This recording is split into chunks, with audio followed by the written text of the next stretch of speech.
ran out of videotape the other night, so we're starting to ask you, Granny, about dating. Oh, we had dates among each other in high school, but mostly we dated older guys, so sophisticated. Ah. Yeah, guys from out of town. I met my husband while I was still in high school, my first husband. Uh-huh. And we waited till after graduation to marry. Oh. But we had fun, we had dances at school. Uh-huh. Do you remember your first date, Mom? Yes. I was going to a dance with the same boy who used to bring us home from plays. Oh. And I wore silk stockings for the first time with garters. And he said later, he said, all you ever did was pull off those stockings. So that's what I remember from What was his name? Nolan. Nolan Hutchinson. Hutchinson. And how old were you when?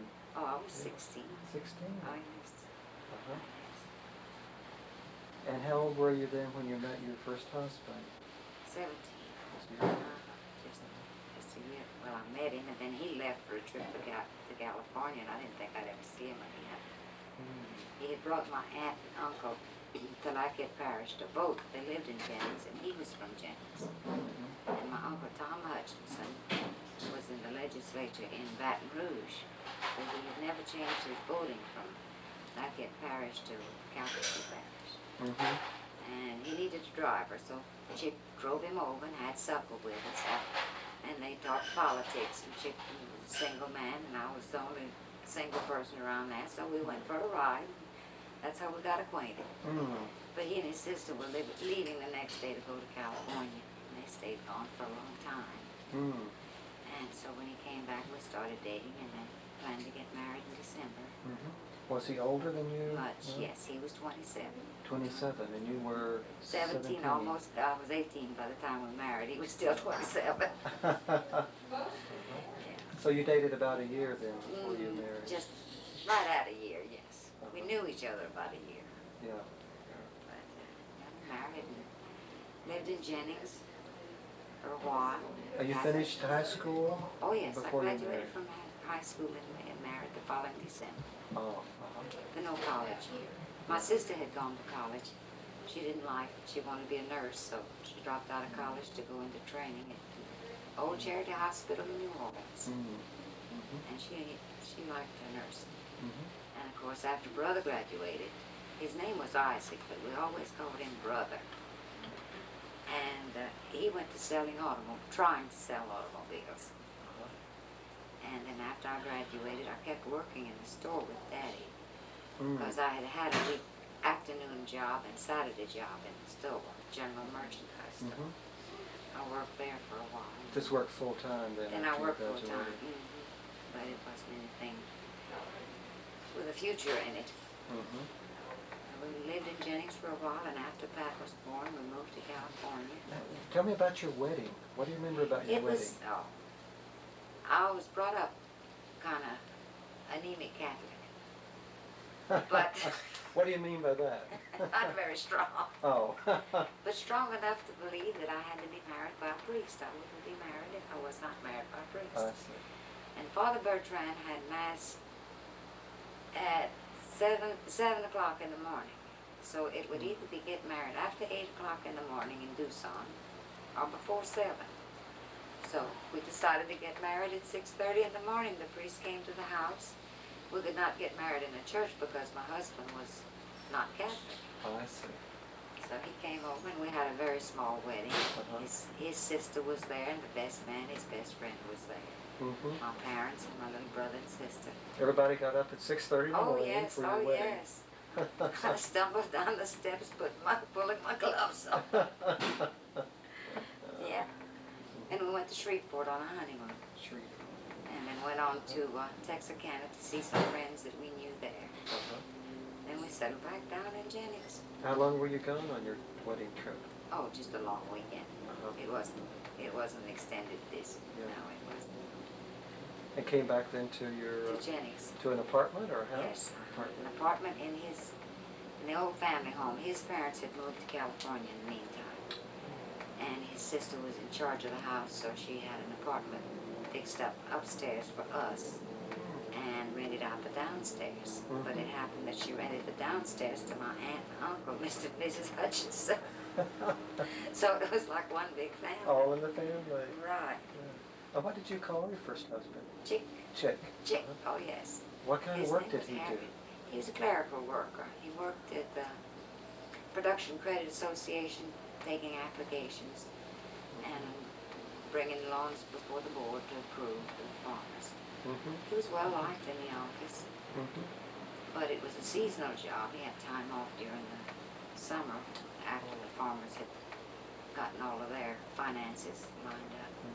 What would he do then on his time off? Well, as it happened, then they had oil royalties, and he had a pretty good income from royalties, so he didn't bother him too much. He was independent. I see. What did you like about him that attracted you and made you want to marry him? Oh, when I was a teenager and I saw him, I thought he was the most wonderful thing in the world, the best looking that I ever saw. Good sense of humor. Seemed rather brilliant to me. Of course he was. He's a very smart man. Just always appealed to me all his life that I knew. We got along well. And how long were you married then? We were married for 18 years. 18 years altogether. We were married 18 years. No, Pat was born a year, a month, and a day after we were married. Just in case anybody wanted to check up.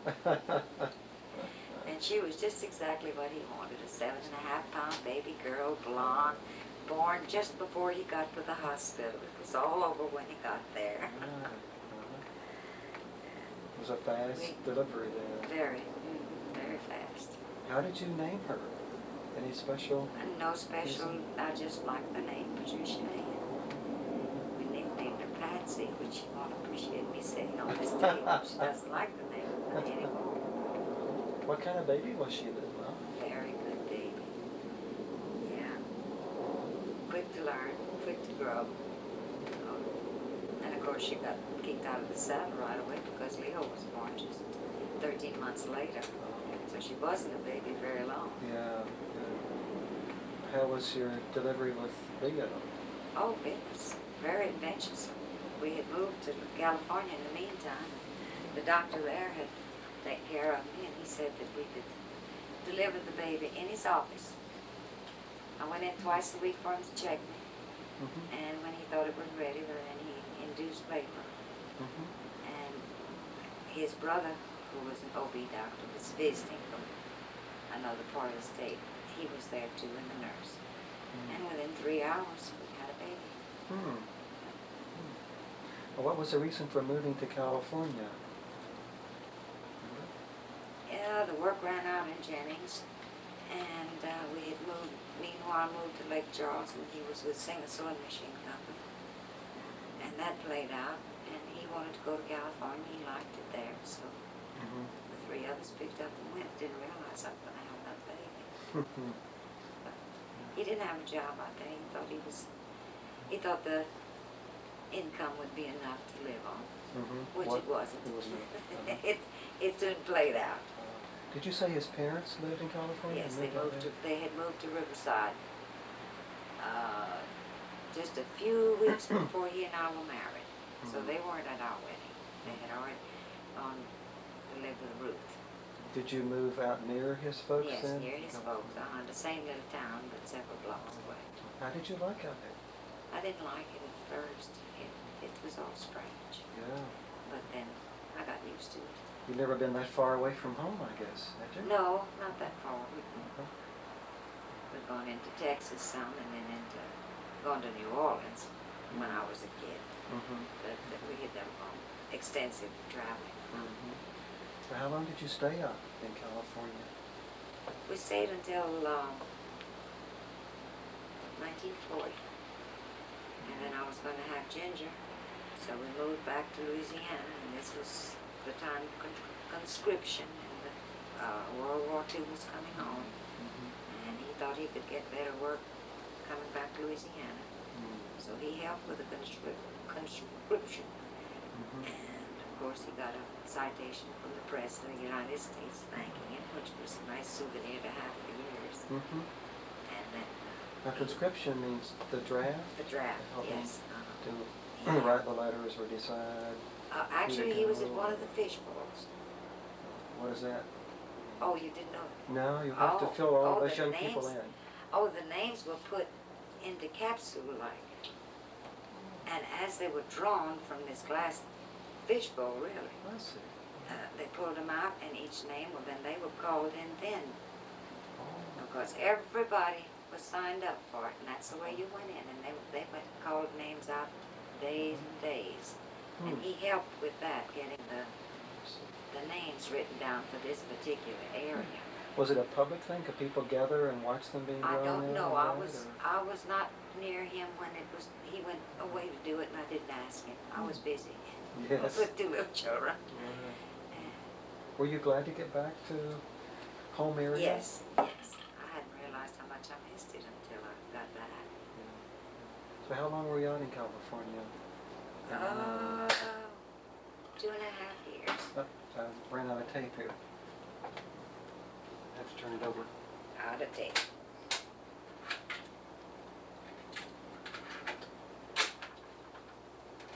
So you were in California for 2.5 years? Yes. Then we moved back to Jennings, and he went back to work at the old job he'd had before.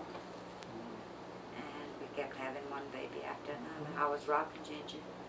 That Sunday afternoon that the president came on radio and said that Japan had bombed Pearl Harbor. I can always remember where I was, what I was doing then. And then Tommy came along. Tommy was a great big 10-pound boy. And it so happened that his father was with me when I delivered. And he was closer to Tommy, I think, than the other children. Probably because he knew him better. He'd known him longer. Right. But you must have enjoyed being a mother. oh yes, oh children. yes. And then Karita had a few problems when she was born with enlarged thymus. We nicknamed her Sunshine before she was born, because she was going to be baby Sunshine. And then little Howard came along, and then he had the same problems with enlarged thymus. Is that inherited or something? Aunt Edith always said it was. And now that they don't believe in treating them at all, they don't believe in enlarged thymus, then they did. There was a Dr. Henry and Crowley who did x-ray treatments on their throat. And it just took it away. To And shrink it? Shrunk, yeah. Dried it up, shrunk it away. Did it? And What kind now- of problems did it cause them to have? Choking. They couldn't swallow them or eat. They could choke very easily, and they got blue around the mouth. And now they say that the x-ray treatments given then caused cancer. So those two children of mine should be careful and be checked for cancer of the larynx as well as the throat and eyes and ears. But of course, you do something right. Well, now in 20 years from now, you're done home. Sure, who knows? Yeah. But it did take the choking problem away. It then. did, yeah, it So did. It worked. They did fine after that. Uh-huh. When we brought Howard home from the hospital, Tommy was just a little toddler, and he wanted to get him a present. He said, and I gave him a water pistol. I told him he already had one. And Tommy couldn't understand what I was talking about for a while. And little Debbie was my Christmas present almost. She was born the day after Christmas. And she was a fine baby girl. Only she couldn't breastfeed at all. She had to have a bottle right away. The others would start off that way. And then Dee Dee came along, and by golly, she breastfed for a long time. Got along real well. And then Chicky was born when there was a lot of tension in the whole family. When her daddy had been in an accident and lost his left arm. And he was in the hospital about a week and a half, but then they'd given him a lot of blood transfusion, and he got to feeling better. This was a car accident. Probably like that. And later on, he went to losing weight and being sick again, and then we discovered that he had cancer. And he was in the hospital by the time Chicky was due.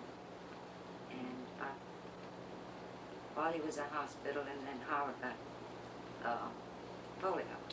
He had to be sent to New Orleans. Mm-hmm. The doctors fully expected him never to walk. Mm. They thought he would be completely paralyzed, but they had come up with the water treatments. Before the vaccine, there was a water treatment that helped. So we were fortunate in that. So Everything was happening kind of at once there. Yeah. Wasn't it? Yeah. And then Howard was at the hospital in New Orleans when his daddy died. And it was a traumatic experience for him when he came back and his daddy was gone. And He when was I went about 12 then, or? no, he was just a second grader. Second, He was about 8 years old. I see.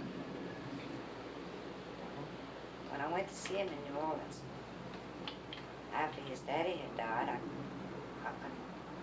tried to get to one of his doctors and ask him, should I tell the child or not? And he said, what good would it do? And on that score, I didn't tell him because I assumed that he didn't want the child to know. And I'm sorry now I didn't. But you never know. You always do what you think is right. Sure, right. And Chick was home when he died, wasn't he? Or- Chick died at home, At yes. home, Yes, he didn't want to stay in the hospital. Was that unusual back then for them to die at home? Yes, yes. They always want to keep him in the hospital and keep him going as long as they can. But he didn't want to be in the hospital. Never admitted it was cancer. I never told him it was cancer, that he was going to die, and I'm so sorry that we didn't talk about it. Because I think it would have made him more comfortable somehow. He got pneumonia, really, and I think the pneumonia killed him. He could have lived much longer with the cancer as it was, but the pneumonia got him. Do you think he knew he was going to die? Yes, I think he did. But he didn't tell me, so he told Mr. Tracy. I think he confided. He questioned the doctor when Dr. Batchet came by the house.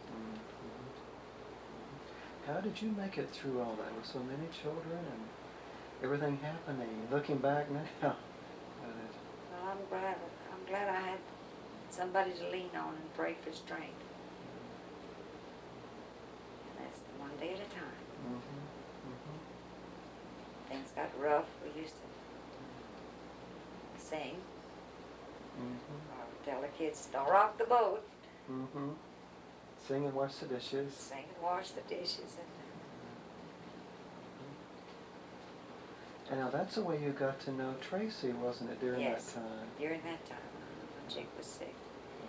Came by the house to see him, and we got acquainted. And then, of course, after Chick died, the preacher would come by the house. Sometimes I'd be working at the hospital, and most of the time, some of the children were home, and he'd visit with them. And Tracy performed the funeral service for Chick. He and Brother Morgan. So he really was there at a very important time for you all. He was and he wasn't. He kind of went in my view, he kind of was in the background then. I guess I was a little bit blonde. Yeah. Right at the end. And then when Howard came home, the following November, Chick died in August, and Howard came home from New Orleans in November. And then I more or less depended more on talking things over with the preacher. And we moved. I took the insurance money and made a down payment on a little house. Far too small. A 2-bedroom house was awfully small, but I wanted them to establish roots. It was close to the high school. What town was this? In Jennings. In Jennings. It was still in Jennings, yes. Okay. And of course Jennings and Roanoke were just next door to each other. And Tracy was the minister in Roanoke, but he came to Jennings on business all the time. So it's like the same town. Were you working during yes, that time? You had to... I was working as a practical nurse at the hospital. When did you start doing that? Well, I started doing that before Debbie was born. I started out by going in with Aunt Edith. She was an RN, and she taught me how to take care of patients and how to, and then when there were no schools for practical nurses then, in 1949, they took waivers. The doctors signed, 2 doctors should sign a waiver saying that this person was a qualified practical nurse, and she got a license. So that's how I got my license, and I kept working. For a while I did private duty, more or less a sitter, and then I went to work for the hospital itself. And did you start to work initially to bring in money oh yes, for the oh yes, family? yeah, we had a big family. Yeah. We both had to work. He worked 9 to 5, I worked 3 to 11. So there was only a short time after school when the little children and the school children had to be taken care of. So we got a neighbor to take care of them while between the time I left and he got home.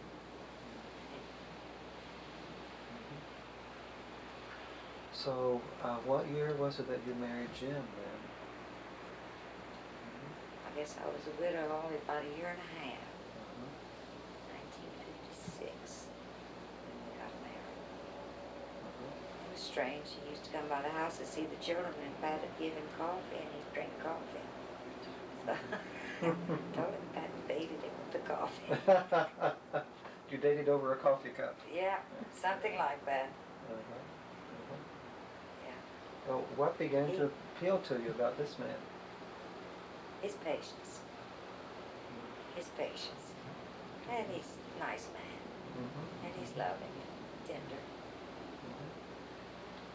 But he was already married. You have to remember that he did not have his divorce then, and so I couldn't afford to say I'd fallen in love with him because that's off limits, you know. And still he came to see the children. His wife was up in Ohio, oh yes, wasn't oh yes. So he was by himself. Oh yes, he and Dale were alone. I tried not to fall in love with him. May not have worked too well. I don't think it worked well at all. When he got his divorce was final, then we got married. And then is when he was working in Beaumont and coming home to Jennings. That was a long, long trip. So after we married, then he got to work in Lake Charles, which was a little closer, but not much. And then when he transferred back to Beaumont, we moved there. But Pat had married and gone to live in California, and then when C.L. went overseas, Pat came back to the home place. And Ginger and Tommy were both in high school, both wanted to finish that year there. Tommy had a paper route. So they stayed with Pat in Jennings. And we were living in Beaumont. So then the next year, Tommy and Ginger came over. Right, but Ginger never did like Beaumont, I don't think. So Leo was out. He was already in the service, in the yes. service. So how was life in Beaumont for you then? Big city. Compared to where I've been. Big city. Life in Beaumont was busy, Bill. We had to fix supper for 13 people every night and do laundry. Mary was a baby. And it was pretty busy. I didn't go out much. Once in a while we'd go to a movie, but we did. Weekends we often went to Jennings to see about Pat.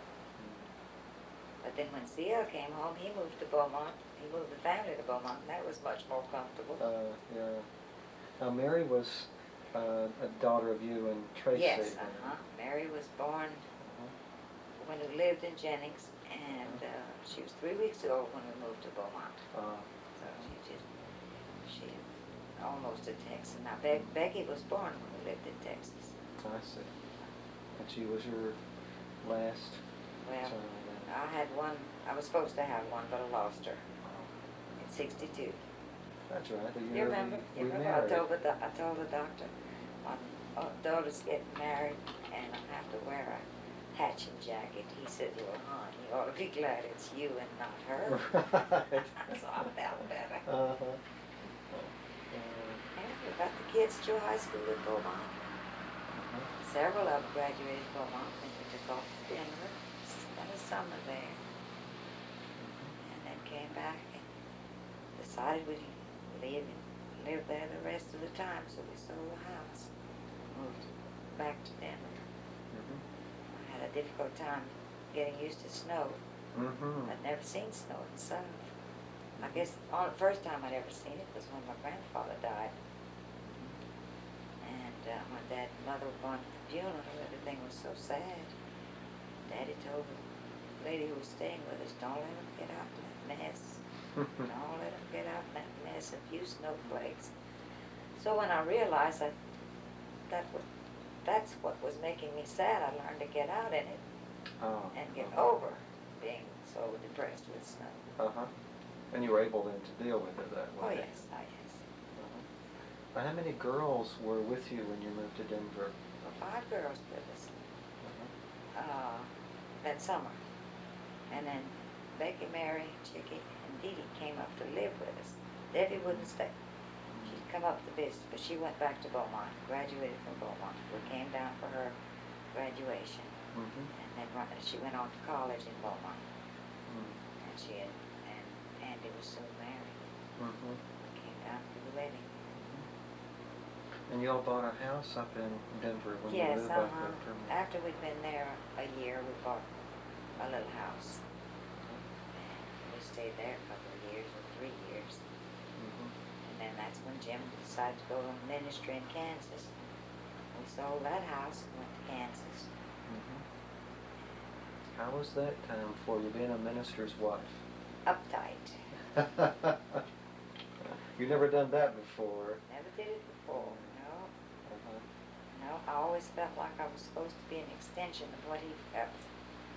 And I guess I was too contrary.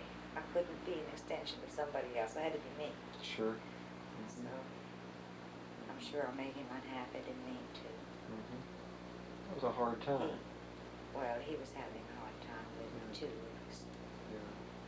It was not an ideal church, an ideal situation.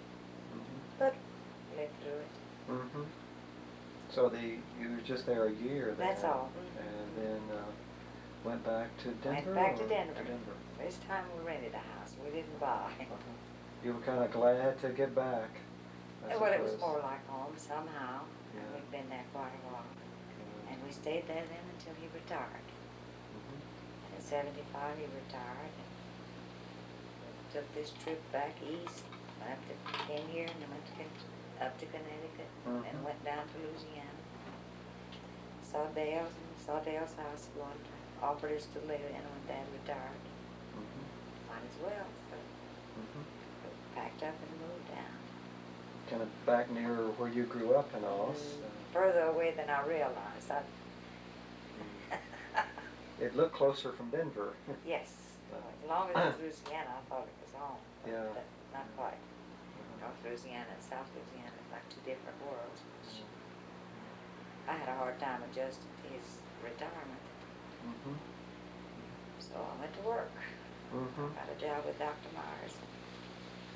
Enjoyed that. Felt like putting a cold hand in a warm glove. I did a good job, and just the right thing for you. The right thing for me. I was so accustomed to keeping mental track of where people were. It didn't take me long to keep mental track of which patients were next and who had what. I was programmed that way. Had all the children left by then when Tracy No, retired? Becky and Mary is still with us. Still had 2. Yeah. But it was very different than having 11 around you. Right. And it's awfully difficult to have Jim home all day.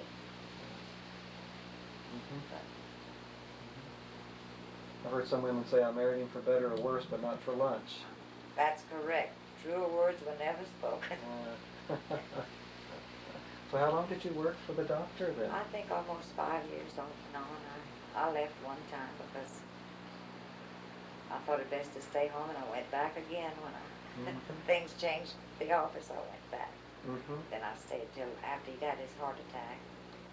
I thought I could work and not worry too much about him at home, but I couldn't. So I went back home. And it's best. I can't get up early in the morning anyway. Not anymore. Was his heart attack, how was that for you to go through that, Mom? Oh, Bill, that was awful. Having lost one husband, I don't ever want to lose another one. He got sick. I knew he was sick, and I tried to get him to the doctor in the morning. He always did all right, but then he gave up and went to, couldn't have him. They called Dr. Mars, the doctor I was working for. Mm-hmm. And Doc said, well, meet me at the hospital. And doctor was waiting up in CCU, and we got there with him, and he put him in. And I wasn't well known around the hospital, except they knew I worked with Dr. Mars. So they let me stay in CCU in a chair at the foot of his bed. So after I got word to the children he was there, and they tried to call me in the waiting room, they didn't know where I was. I was in CCU with Dad. But I'd only been there about 3 hours when I looked out the window at the entrance to the emergency room. One of the black patients at Dr. Mars that I recognized immediately was in the back seat of a car suffering.